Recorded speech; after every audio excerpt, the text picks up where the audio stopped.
As fotos costumam ser tiradas para eternizar momentos felizes, como celebrações e viagens. No entanto, as imagens que você verá hoje escondem histórias sombrias. Muitas dessas fotos capturaram os últimos instantes de pessoas que jamais imaginariam a tragédia que estava prestes a acontecer. Neste vídeo do Labirinto Silencioso, você vai perceber que é preciso ter cuidado ao tirar a próxima selfie, pois ela pode ser a última lembrança que seus entes queridos terão de você.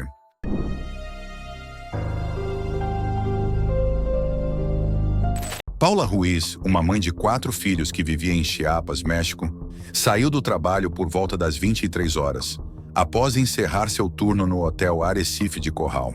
Ela se encontrou com seu filho Miguel e ambos caminharam até um estacionamento próximo. Quando chegaram lá, perceberam que a moto de Miguel havia sido roubada. Indignada, Paula, junto com Miguel, começou a procurar pela moto nas redondezas, na esperança de que o ladrão não tivesse ido muito longe. Por sorte, avistaram um homem empurrando a moto de Miguel em uma rua escura, acompanhado de um cúmplice em outra moto. Paula e Miguel confrontaram os dois, exigindo a devolução da moto. No entanto, não estavam lidando com simples ladrões. Os dois homens, mais tarde identificados como Antônio e Pedro, eram criminosos experientes. A situação se agravou quando uma discussão se iniciou entre Miguel e Pedro. Preocupada com a segurança de seu filho, Paula se colocou à frente dele, tentando protegê-lo, um ato que possivelmente salvou sua vida. Cansado dos protestos, Pedro sacou uma pistola e apontou para Paula. Ela, em um gesto rápido, pegou o celular e tirou uma foto dele no exato momento em que ele abriu fogo, atingindo-a fatalmente no peito, acima do coração. Miguel, desesperado, esqueceu da moto e tentou estancar o sangramento da mãe enquanto aguardavam a chegada da ambulância, que demorou a chegar. Paula foi levada ao hospital, mas infelizmente não resistiu e faleceu na manhã seguinte. Antônio e Pedro fugiram do local, deixando a moto para trás. Eles tiraram a vida de uma mulher de 41 anos, sem motivo algum. Felizmente, ambos foram presos 3 dias depois, juntamente com outros 2 suspeitos ligados ao crime. Embora o julgamento ainda esteja em andamento, a foto tirada por Paula se tornou uma peça crucial de evidência, e é provável que Pedro enfrente consequências severas pelo assassinato.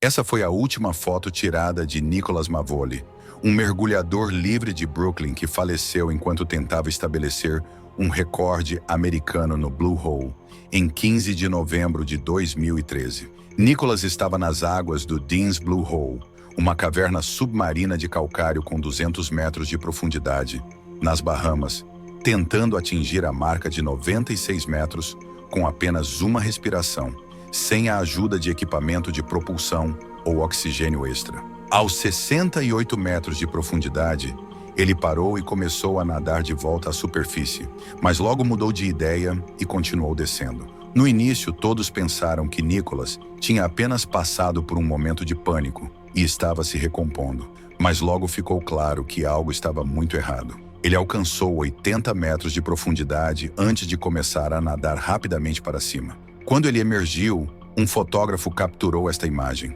a última de Nicholas com vida.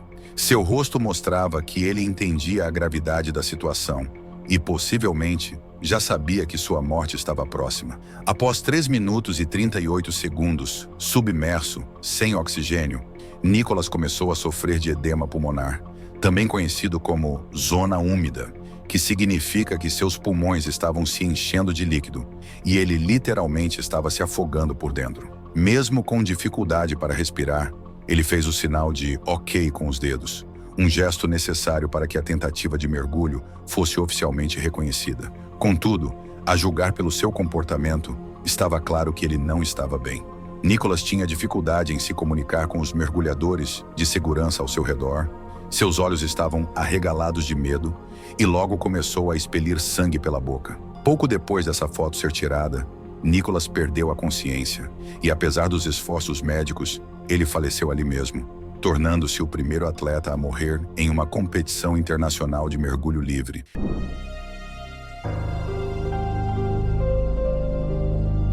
Andrew era conhecido por seu espírito competitivo e aventureiro. O jovem australiano, apaixonado por montanhismo e caiaque, adorava desafiar seus próprios limites, tanto físicos quanto mentais. Ele testou suas habilidades em diversas ocasiões, escalando alguns dos picos mais altos da Austrália, Nova Zelândia, Paquistão e Patagônia, sempre optando por rotas arriscadas e inexploradas. Um de seus feitos mais impressionantes foi a primeira travessia de caiaque sem escalas pelo Estreito de Bass, além de ter remado 800 quilômetros dentro do Círculo Antártico.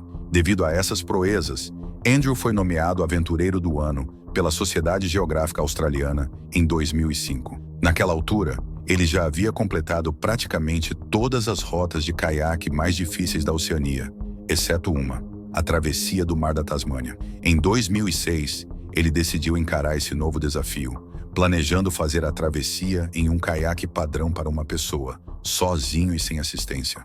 Para ele, essa era a sua baleia branca, o grande objetivo que precisava conquistar. A jornada seria de 1.600 quilômetros e ele sabia que enfrentaria cerca de um mês no mar, com pouca comida e sono, e os elementos mais extremos da natureza. Após meses de planejamento, Andrew partiu em dezembro de 2006. No entanto, sua primeira tentativa fracassou depois de apenas uma noite, quando ele percebeu que estava tendo dificuldades para se manter aquecido na cabine do caiaque. A vida no mar seria mais desafiadora do que ele esperava, e ele foi resgatado, retornando para reavaliar seus planos.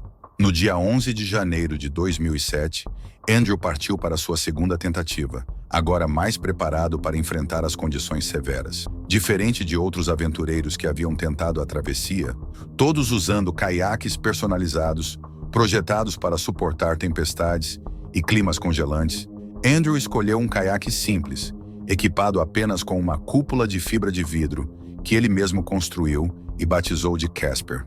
Essa cúpula deveria ajudá-lo a manter o caiaque estável em caso de tempestades, permitindo que ele se virasse automaticamente se fosse derrubado por uma onda. Nos primeiros 2/3 da viagem, tudo parecia estar indo bem.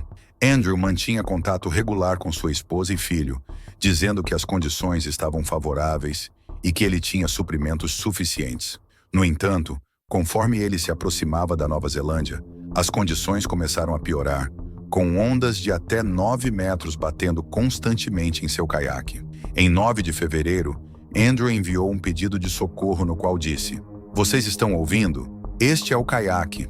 Tem uma emergência. Estou a cerca de 30 quilômetros de Milford Sound. Meu caiaque está afundando. Caí no mar e estou afundando." 3 dias depois, em 12 de fevereiro, seu caiaque parcialmente inundado foi encontrado flutuando a cerca de 30 milhas náuticas de seu destino final. Andrew, no entanto, havia desaparecido, assim como sua cúpula protetora, Casper. A cúpula que deveria mantê-lo seguro, aparentemente falhou. Quando o caiaque virou, não voltou à posição correta, forçando Andrew a tentar um auto-resgate manual, o que pode ter sido fatal. A única pista restante foi um cartão de memória encontrado na câmera de Andrew, que documentava toda a sua jornada. As fotos tiradas perto do fim mostram claramente o quão grave era a situação. Até hoje, os restos mortais de Andrew nunca foram encontrados.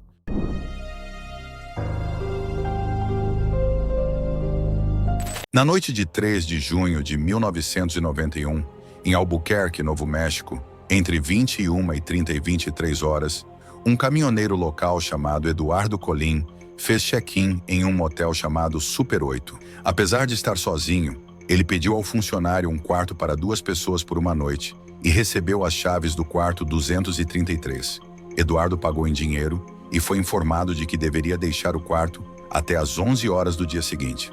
2 dias depois, na manhã de 5 de junho, os funcionários do motel notaram que Eduardo não havia saído do quarto no dia anterior, conforme o esperado.